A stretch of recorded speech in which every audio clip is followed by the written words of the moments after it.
जी अस्सलाम वालेकुम रहमतुल्लाहि व बरकातुहू। एक उम्मीद थी कि इलेक्शन हो जाएंगे, हम आगे बढ़ेंगे, बुहरानों से निकलेंगे, बंद गलियों से निकलेंगे, जो मुल्क और कौम के असल मसाइल हैं उन पर फोकस होगा, वो हल होंगे। लेकिन लग रहा है कि हमारे करतूत ऐसे हैं कि अल्लाह भी नाराज़ है और जो ऊपर बैठे हैं हमारे बड़े, जो हम पर मुसल्लत हुए हैं, उन्होंने तमाशे रोकने नहीं, हमाकतें रोकनी नहीं, और हमने बजाय आगे जाने के मज़ीद पीछे ही जाना है। पहले इस मुआशी बुहरान हमें खाई जा रहा है, सियासी बुहरान हमें निगली जा रहा है, नफ़रत और तकसीम ने हमें कहीं का नहीं छोड़ा। पहले ही मैंडेट चोरी, फार्म 45, फार्म 47, जाली मन घड़त मुकदमे, और ऊपर से कुछ भी नहीं चल रहा, ना मुल्क, ना असम्बलियाँ, ना हुकूमत। अब इसमें हमाकतों वालों ने, तमाशागरों ने, मदारियों ने, इन बजाय इसके कि ये मसाइल हल करते, बजाय इसके कि इस नफ़रत और तकसीम पर पानी फेंकते, आगे बढ़ते, इस नफ़रत और तकसीम पर तेल फेंकना शुरू कर दिया है। अब एक तरफ इमरान खान पर पाबंदी लगा दी गई है, इमरान खान से मुलाकातों पर 2 हफ्ते की पाबंदी लगा दी गई। ना सिर्फ इमरान खान से मुलाकातों पर 2 हफ्ते की पाबंदी लगा दी गई है, बल्कि अडयाला जेल के हर कैदी की मुलाकात पर 2 हफ्ते की पाबंदी लगा दी गई।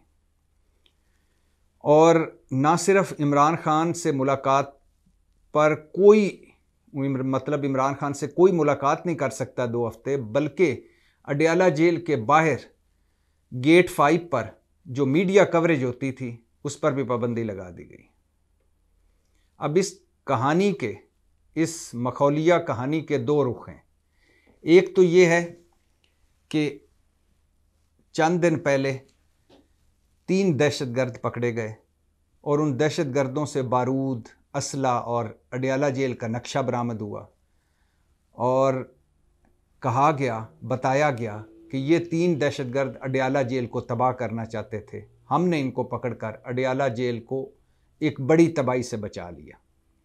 उसके बाद अगली पेशरफ्त ये हुई कि मरीम नवाज़ की हुकूमत के महकमा दाखिला पंजाब ने आईजी प्रिजन को, आईजी जेल खाना जात को 2 खत लिखे, और इन खतों में क्या कहा? इन खतों में कहा कि अडयाला जेल में दहशतगर्दी हो सकती है, लिहाजा पूरी जेल की चेकिंग की जाए, जेल के इर्द गिर्द चेकिंग की जाए, सारी मुलाकातों पर पाबंदी लगा दी जाए, जेल के इर्द गिर्द खारदार तारें लगा दी जाएं, मशकूक अफराद पर नज़र रखी जाए, जेल के अंदर जो कुछ तामीराती काम हो रहा है या जो कुछ फूड वगैरह सप्लाई करते हैं उन ठेकेदारों की भी क्लियरेंस की जाए, और रेंजर और पुलिस मशकें करे जेल के इर्द गिर्द, ताकि ये दहशतगर्दी जो है इसको रोका जा सके, आइंदा कोई दहशतगर्दी ना हो। अब एक तरफ ये स्टोरी है, दूसरी तरफ पाकिस्तान तहरीक, ना सिर्फ पाकिस्तान तहरीक इंसाफ बल्कि हमारे कई जो इन्वेस्टिगेटिव रिपोर्टर्स हैं, जो इन्वेस्टिगेशन करते हैं, वो कहते हैं कि ये सारी टेबल स्टोरी है, ये जाली स्टोरी है, ये मन घड़त स्टोरी है। असल में ये अडयाला जेल को दहशतगर्दी का ख़तरा है, और अडयाला जेल में दहशतगर्दी हो सकती है। अडयाला जेल की फुल प्रूफ चेकिंग होनी चाहिए, फुल प्रूफ सिक्योरिटी निज़ाम होना चाहिए। इसकी आड़ में इमरान खान पर मुलाकातों पर पाबंदी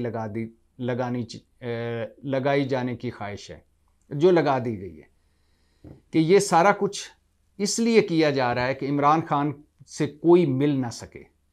एक तो ये, और दूसरा ये कि इस सारे की आड़ में हो सकता है, ऐन मुमकिन है, तहरीक इंसाफ भी कह रही है और रिपोर्टर्स भी कह रहे हैं कि इमरान खान को अडयाला जेल से शिफ्ट किया जाए।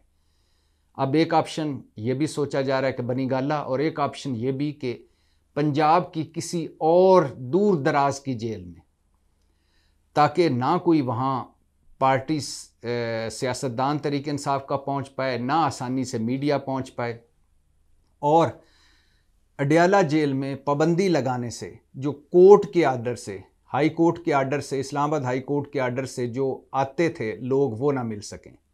एक तीसरा ये भी रुख है कि सेनेट के इलेक्शन होने वाले हैं और सेनेट के इलेक्शन में इमरान खान के पार्टी सियासतदानों ने, तहरीक इंसाफ के सियासतदानों ने दरख्वास्त दी हुई थी कि हमने इमरान खान से सेनेट के इलेक्शन के हवाले से डिस्कशन करनी, हमें उनसे मिलने दिया जाए। चूँकि ये बड़ा दिलचस्प पस मंज़र है कि कौमी असम्बली में जो तहरीक इंसाफ की मखसूस नशिस्तें थी ख़वातीन की और अक़लीती, वो तो बांट दी गई बाकी पार्टियों में। अब सेनेट के इलेक्शन में, सेनेट में चूँकि तहरीक इंसाफ की अक्सरियत है, तो सेनेट का इलेक्शन भी इमरान खान की, ये तहरीक इंसाफ कह रही है कि हमें नाम मिलने देने के पीछे मंतक एक ये भी हो सकती है कि ना हम इमरान खान से मशवरा कर सकें, ना सेनेट में इलेक्शन बाकायदा लड़ सकें और सेनेट में भी अक्सरियत हुकूमत की हो जाए। ये इसके पीछे पस मंज़र है। अब पहले ही मैंने जैसे बताया कि मुआशी बुरहान है, सियासी बुरहान है, पहले ही नफ़रत और तकसीम है, पहले ही तहरीक इंसाफ सड़कों पर है, मुकदमे उस पर धड़ाधड़ हो रहे हैं और वो सड़कों पर है। और वो सड़कों पर इसलिए है कि वो कह रही है कि हमारे इलेक्शन में हम जीते थे, जाली मैंडेट से, जाली गिनती से, जाली नताइज से हमें हरा दिया गया। पहले ही धांधली के ख़िलाफ़ तहरीक इंसाफ सड़कों पर है, फार्म 45, फार्म 47 के हवाले से सड़कों पर है। ऊपर से एक ये और बदमज़गी। अब इस हवाले से अलीमा खान और तहरीक इंसाफ के लोग बैठे हैं और वो लॉन्ग मार्च का सोच रहे हैं, जलसों जलूसों का सोच रहे हैं, रैलियों का सोच रहे हैं, अडयाला जेल के बाहर धरनों का सोच रहे हैं। उनका ख्याल है कि इमरान खान की जान को ख़तरा है। इमरान खान जिनकी पहले आँखों की तकलीफ़ थी वो बेहतर हुई, फिर दांतों की तकलीफ़ थी वो बेहतर हुई। अब बकौल अलीमा खान कि उनकी बड़ी आंत में, यानी इमरान खान की बड़ी आंत में सोजिश है और हमारे डॉक्टर से चेक नहीं करवाने दिया जा रहा जो इमरान खान का डॉक्टर है। जब हमने जज से बात की, जो मुतलका जज थे, जो मजिस्ट्रेट होते हैं अडयाला जेल के, जब उनसे बात की तो उन्होंने कहा कि हम ऊपर से इजाज़त लेंगे तो फिर आपको इजाज़त मिलेगी। और दूसरा तहरीक इंसाफ वाले कह रहे हैं कि इमरान खान को कैद तन्हाई में रखा जा रहा है और उनकी जान को ख़तरा है, उनकी जान से खेला जा रहा है और उनके साथ कुछ भी हो सकता है। पहले ही इतने मसाइल, ऊपर से एक और मसला। और सिर्फ यही मसला नहीं, एक और मसला भी सुन लीजिए, यानी मुआशी बुरहान, सियासी बुरहान, नफ़रत और तकसीम, मैंडेट चोरी, जाली मन घड़त मुकदमे और उस पर इमरान खान पर पाबंदी 2 हफ्ते के लिए, और ये मरीम नवाज़ के महकमा दाखिला पंजाब ने पाबंदी लगाई है, तो अब 2 हफ्तों की पाबंदी। और साथ ही इलेक्शन कमीशन ने अली अमीन गंडापुर, जो खैबर पख्तूनख्वा के वज़ीर आला हैं, उनको नाअहल करार देने की दरख्वास्त जो इलेक्शन कमीशन में आई उसको काबिल समात करार दे दिया है। मतलब अली अमीन गंडापुर की वज़ारत आला भी ख़तरे में है और अली अमीन गंडापुर को नोटिस जारी कर दिया गया है। समात 26 मार्च को होगी। अब ये दरख्वास्त जमायत उलमा इस्लाम के कफ़ील निज़ामी साहब हैं, उन्होंने एक दरख्वास्त दी कि अली अमीन गंडापुर ने कागज़ात नामज़दगी में अपनी जायदादों से मुतल्लिक़ गलत बयानी की है, लिहाजा उन्हें 62(1)(f) के तहत नाअहल करार दिया जाए। अब ये सुना जा रहा था कि केपी की जो हुकूमत है तहरीक इंसाफ की, वो हज़म नहीं हो रही, उसको भी किसी न किसी तरह मैनेज करना है। अली अमीन गंडापुर को हटाना है। तहरीक इंसाफ ने कोई थोड़ा सा भी लेफ़्ट राइट किया तो गवर्नर राज भी लगाया जा सकता है। मतलब केपी में भी तहरीक इंसाफ को हुकूमत करने नहीं देने की इजाज़त या नहीं देनी चाहिए, ये सोच भी है। इमरान खान पर पाबंदी 2 हफ्तों के लिए, गो कि ये इस्लामाबाद हाई कोर्ट में इस पाबंदी को चैलेंज कर दिया गया है। डिवीज़न बेंच इसकी समाअत करेगा और हो सकता है इस्लामाबाद हाई कोर्ट इसकी इजाज़त दे दे, लेकिन फिर भी इसके पीछे ये होगा कि अब जैसे हर दूसरा सियासतदान रोज़मर्रा से या रोज़ाना की बुनियादों पर या आए रोज़ इमरान खान से मिलते थे, वो नहीं मिल पाएंगे, क्योंकि अब सामने रखा जाएगा कि दहशतगर्दी का ख़तरा है अडयाला जेल को और हमने पाबंदी लगाई हुई है, लिहाजा एक आध मुलाकात हो सकता है हो पाए। कोई 2-4 मुलाकातें हो पाएँ, वो जो रोज़ाना तहरीक इंसाफ के लोग मिलते थे वो नहीं मिल पाएंगे। और दूसरी तरफ जो तहरीक इंसाफ की हुकूमत है KP में, उसमें अली अमीन गंडापुर की जब मेंबरशिप को ख़तरा हो जाएगा, अगर 26 मार्च को समाअत के बाद, जैसे कि इलेक्शन कमीशन ने तो कभी भी कोई अच्छी चीज़ नहीं आई तहरीक इंसाफ के ख़िलाफ़ या तहरीक इंसाफ के हवाले से, हमेशा ही जो भी फैसला आया तहरीक इंसाफ के ख़िलाफ़ आया है।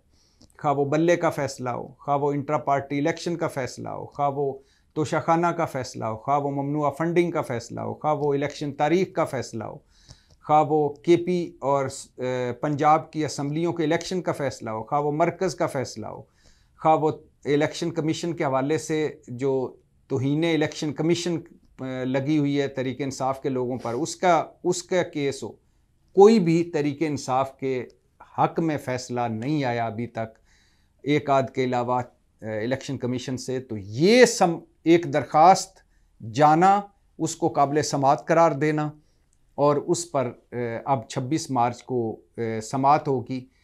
तो KP की हुकूमत पर भी ख़तरात मंडला रहे हैं। अली अमीन गंडापुर अगर नायल होते हैं, वो अगली कोर्ट में जाएंगे, वहाँ से स्टे हो सकता है उनको मिल जाए, स्टे ना मिला तो सुप्रीम कोर्ट जाएंगे, वहाँ से स्टे ना मिला तो कोई दूसरा वज़ीर आला बनेगा, और फिर उसके साथ साथ इमरान खान से कोई नहीं मिल पाएगा, और फिर उसके साथ साथ मैंडेट चोरी, और फिर उसके साथ साथ फार्म 45, फार्म 47 के झगड़े, फिर उसके केसों के हवाले से, फिर लॉन्ग मार्च, फिर जलसे। तो पहले ही इस मुल्क में इतना कुछ हमारा सवा सत्यानाश हो चुका है, ऊपर से रुक ही नहीं रही चीज़ें, हर रोज़ एक नई चीज़ हो जाती है, हर रोज़ इस नफ़रत तकसीम पर तेल डाला जाता है और मुल्क इसमें जल रहा है।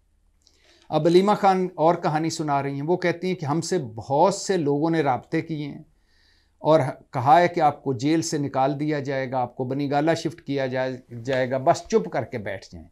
और इमरान खान चुप करके बैठने को तैयार नहीं। वो कहते हैं मुझे रिहाई नहीं चाहिए, मैं जेल में ही ठीक हूँ, मुझे कहीं और नहीं जाना, बस मेरा जो मैंडेट चोरी हुआ है वो वापस किया जाए।